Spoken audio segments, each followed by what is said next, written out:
ನಾನೊಂದು ಗ್ರಾಹಕನಾಗಿ ಇವತ್ತು 20,000 15,000 ಸಂಬಳವನ್ನು ತಗೊಂಡು ಪಡ್ಕೊಂಡು ನಾನು ಲೂಲು ಮಾಲಿಗೆ ಮತ್ತೆ ಈ ರಿಲಯನ್ಸ್ ಮಾಲ್ಗಳಿಗೆ ಹೋಗಿ ಪರ್ಚೇಸ್ ಮಾಡೋಷ್ಟು ಕೆಪಾಸಿಟಿ ನನಗಿಲ್ಲ.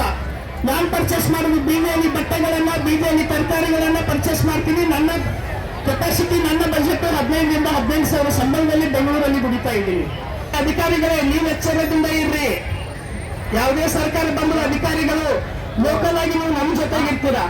ನಿನ್ನೆ ನಾಗಶೆಟ್ಟಿಹಳ್ಳಿಯಲ್ಲಿ ಪೊಲೀಸ್ ಅವರನ್ನ ಬಳಸ್ಕೊಂಡು ಯಾರಾದರೂ ಟೈಮ್ ಕೊಡಿ ಎಂದು ಅಂಗಡಿಯವರಿಗೆ ಟೈಮ್ ಕೊಡಲಿಲ್ಲ. ಸಡನ್ ಅಂಗಡಿಯನ್ನ ಕಿತ್ಕೊಂಡು ಹೋದ್ರು. ಅವನು ಹಾರ್ಟ್ ಪೇಷಂಟ್, ಕಾಲಿಲ್ಲ ಅಂತ ವ್ಯಕ್ತಿ ಯಾರಾದರೂ ಸಹ ಸಮಯ ಕೊಡಲಿಲ್ಲ. ಪೊಲೀಸ್ ದರ್ತಗಳನ್ನು ನೀವೇ ಹೋದ್ರೆ ಮುಂದಿನ ಚುನಾವಣೆಗಳಲ್ಲಿ ನಿಮ್ಮನ್ನ ಬಹಿಷ್ಕಾರ ಮಾಡ್ತೀವಿ, ನಿಮ್ಮನ್ನ ಬಹಿಷ್ಕರಿಸ್ತೀವಿ ಅಂತ ಹೇಳಿ ನನ್ನ ಮಾತನ್ನು ಮುಗಿಸ್ತೀನಿ. ಜೈ ಜೈ ಜೈ ಜೈ ಜೈ ಭೀಮ್. ಇಲ್ಲಿ ಲಕ್ಷ್ಮಮ್ಮ ಅಂತ ನಮ್ಮ ಬೀದಿ ವ್ಯಾಪಾರಿ ಒಬ್ರು ಇದ್ದಾರೆ. ಅವ್ರದ್ದು ಐಡಿ ಕಾರ್ಡ್ ಕಂಡೋಗಿದೆ.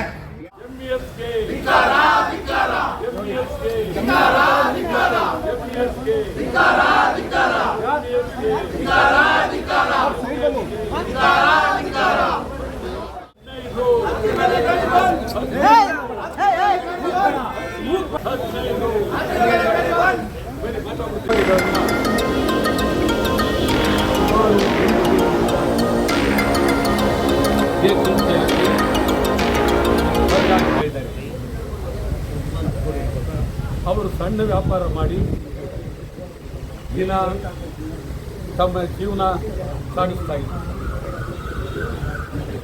ಬಹಳ ಅತ್ಯಂತ ಘೋರ ಅನ್ಯಾಯ. ಈ ಸರ್ಕಾರ ಬಂದ ತಕ್ಷಣ JCB ತೆಗೆದುಕೊಂಡು ಬಂದು ರಸ್ತೆ ಬದಿ ವ್ಯಾಪಾರಿಗಳನ್ನೆಲ್ಲ ಸಿಕ್ಕಾಪಟ್ಟೆ ಒಕ್ಕಲಿಬಿಡ್ತಾರೆ. ಇದು ಹಿಟ್ಲರ್ ಪ್ರಭುತ್ವನೂ ಅಲ್ಲ, ಸ್ಟಾಲಿನ್ ಪ್ರಭುತ್ವ ಅಲ್ಲ.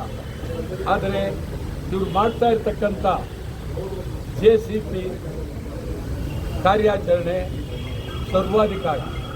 ಇದು ಹಿಟ್ಲರ್ ಪ್ರಭುತ್ವ, ಸರ್ವಾಧಿಕಾರ, ಸ್ಟಾಲಿನ್ ಪ್ರಭುತ್ವ.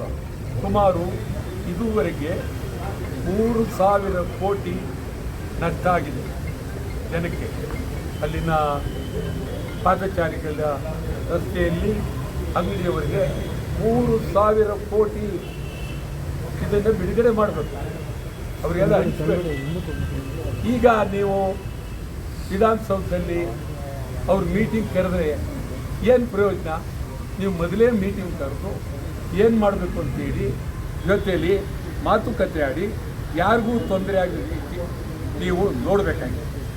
ನಾವೇನು ನಡ್ಕೊಂಡು ಹೋಗೋರ್ನೆಲ್ಲ ತಳ್ಳಕ್ಕಾಗತ್ತಾ? ಇಲ್ಲ, ನಡ್ಕೊಂಡು ಹೋಗಬೇಕು ಭಾಳ ಗಂಭೀರವಾಗಿ. ವಿಲೇಜಲ್ಲಿ ವ್ಯಾಪಾರನೂ ಮಾಡಬೇಕು, ಸೇಬ್ ವ್ಯಾಪಾರ ಮಾಡಬೇಕು, ನಮ್ಮ ವ್ಯಾಪಾರನೂ ಮಾಡಬೇಕಲ್ಲ.